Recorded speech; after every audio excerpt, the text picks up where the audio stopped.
Монгол улс хүүхдийнхаа төлөө хүүхдийн мөнгө гээд 1.6 их 80 төгрөг.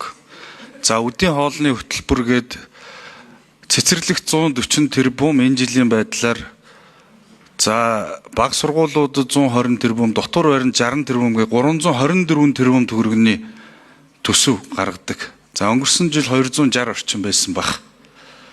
За ингээ бодглохлоор бид нэг 2 их 80 төгрөгийг хүүхдүүдийнхээ хоол унданд зарцуулж байна. За энэ 2 их 80 төгрөгөөс бид нар үр дүнгийг харахаар өмнөх бүгд найрамдах хятад ард улс чинь хүүхдүүдийнх нь 19 насных нь дундаж өндөр өсөлт нь хэдхэн жилийн өмнө манайхаас доор байсан бол одоо төрүүлээ авчлаа. За Оросын холбооны улстай яриад ах юм байхгүй. Хажуудлын хөрш Казахстан улс маань бас даваа явчлаа. Монгол хүүхдүүд ерөөсө гидсэл дүүргээд байна. Ерөөсө хэрэгтэй минерал, эрдэс, бодис, витамин байхгүй юм байна. Энэ бодит үзүүлэлт нь энэ тоогоор илэрхийлэгдэт байна. Тэгэхээр бид нар энэ тендерийн хууль гэж яриад байгаа. Хүүхдүүдтэй бид нар ямар машины дугуй авах гэж байгаа юу? Эсвэл одоо будаг багс авах гэж байгаа юу?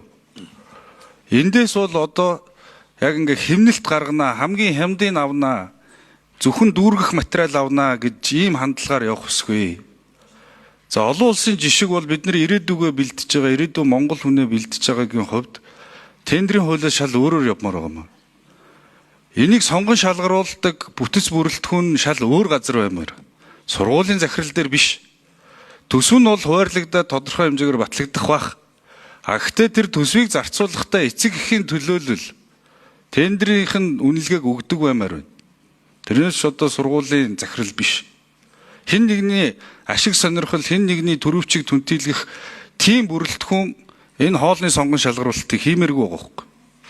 Энэ бүрэлдэхүүн хэн байх вэ гэхээр тэр хүүхдийн эцэг эх, орон нутгийн үйлдвэрлэгч, шал хөндлөнгийн одоо энэ хоолны нутришн, энэ агуулмж энийг шалгадаг мэрэгжлийн хөндлөнгийн шинжээч ийм ашиг сонирхлын зөрчилгүй бүрэлдэхүүнээр энэ хоолыг орон нутагт нь сонгон шалгаруулдаг баймаар байна.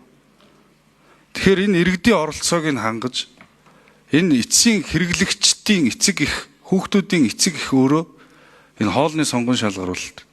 Тэр орон нутгийн цэвэр сүүн бүтээгдэхүүн хамаг нөгөө өсөлт кальц ясных нь бэхжүүлэлтэнд сайн байдаг манай хөдөөгийн сумдуудын энэ үйлдвэрлэгч нар малчид маань өөрсдөө энэ хүүхдэд зориулж байгаа төсвөөс бас орон нутагтаа авч үлддэг баймаар. Хөдөөгийн сумдад хүүхдүүдэд өндөг бол тансаг хэрэглээ хэвээрээ байгаа шүү. Өндөг тансаг хэрэглээ хэвээрээ байгаа. Ерөнхий сайд өндөг тансаг хэрэглээ гээд олон жилийн өмнө хэлсэн чинь нэлээд шүүмжлүүлж ирсэн. Одоогоороо хэвээрээ л байгаа шүү дээ. Хөдөөгийн хүүхдүүдэд сард иддэг өндөгнийх нь тоог та нар хараад үзээрэй. Тийм болохоор өнөөдөр тархитлогоо юугаар тэжээгддгийг одоо уураг тархич уургаар л тэжээгдэж байгаа.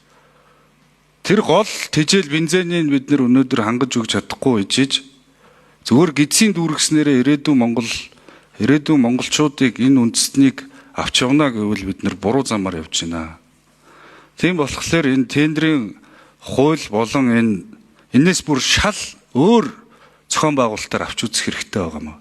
Энэ дээр манай байгууллагын бодлого гаргаж ажиллаарай гэж